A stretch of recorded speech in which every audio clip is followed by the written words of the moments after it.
NIH was one of the big funders of the Wuhan lab, NIH and NIAID. But the much bigger funder is USAID. Yeah. And then DARPA, the military. The biggest is USAID, which is regarded by everybody as a CIA front. Now, Andrew Huff, who was the vice president of EcoHealth Alliance under Daszak, and Daszak's close friend, and who is a former intelligence officer himself, he says that in 2015, during the Obama moratorium, when they began really laundering all of this money through Daszak because they wanted to get it out of this country because Obama said you can't do it anymore.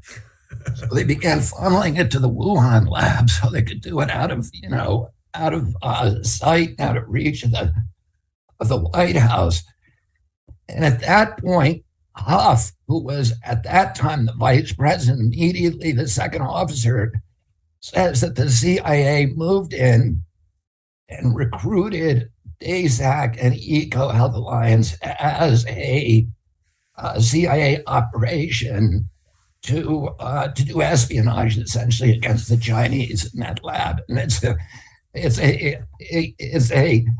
a complicated issue because you see the intelligence footprints all over this. You see Avril Haines, who's the top spy in this country, who is the deputy director of the CIA, who was running all of these simulations. She ran the Event 201 that pre-predicted the coronavirus. Catherine Eben did these incredible stories for Vanity Fair, really good reporting, in which she said there were 5 State Department agencies who were investigating the potential origins of Wuhan.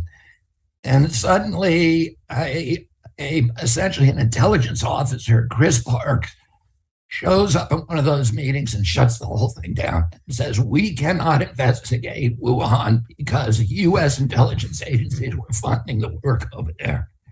And Park was also one of the participants in the monkeypox simulation, and he's been involved for 20 years in all this biodefense stuff. So then Biden turns to the intelligence agency. So the State Department investigation is killed. He turns to the intelligence agencies in the spring of 2021, and he said, I want an answer within 90 days. 90 days. And they come back and say, hey, we don't know what's happening. So it's a whitewash, and it's signed by Avril Haines.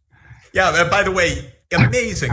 They say, it's actually even the one public page is revealing, saying, it might have come out of a lab. And then not a word from there. That's the end. As if, okay, well, that's interesting.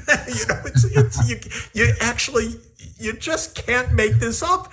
The intelligence community said there's something to worry about here. And then as if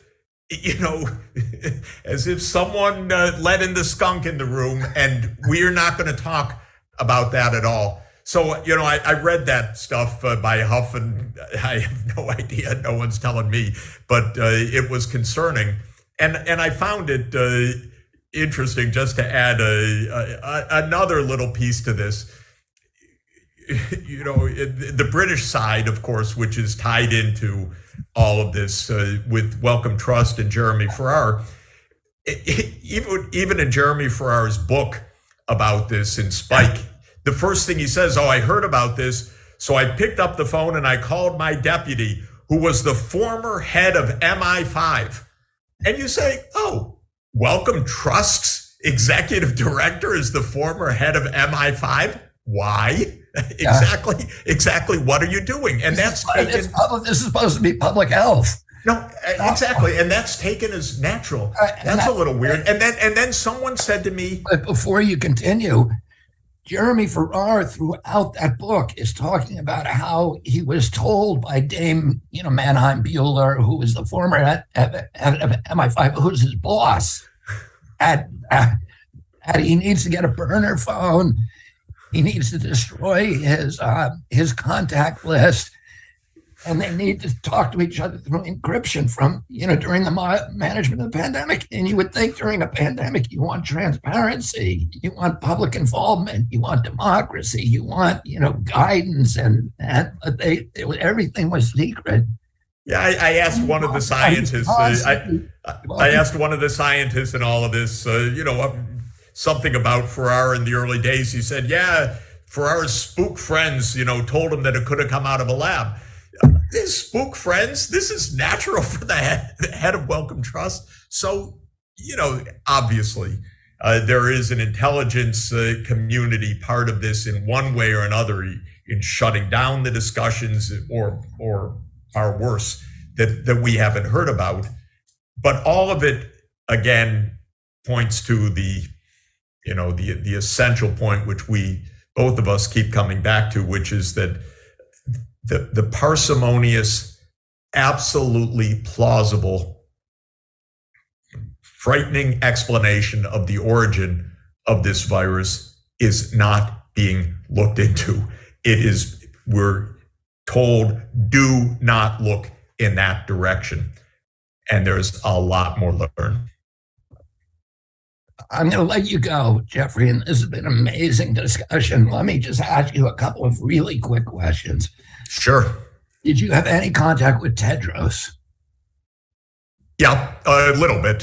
Friendly contact, because I know him for a long time. Okay. But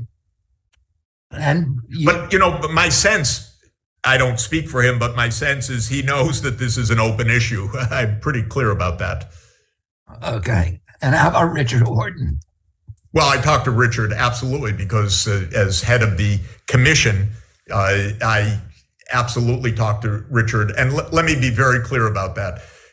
I have run the commission as I've seen fit, and Richard has backed me to run the commission as I've seen fit. And I really appreciate that very much. So Richard has backed me. I've gone after this issue. I've tried to open it up. And Richard has been supportive of me as chair all the way through. Okay. And how about Bill Gates? Haven't talked to Bill Gates about this. That's it. Hey, good. Thank you so much.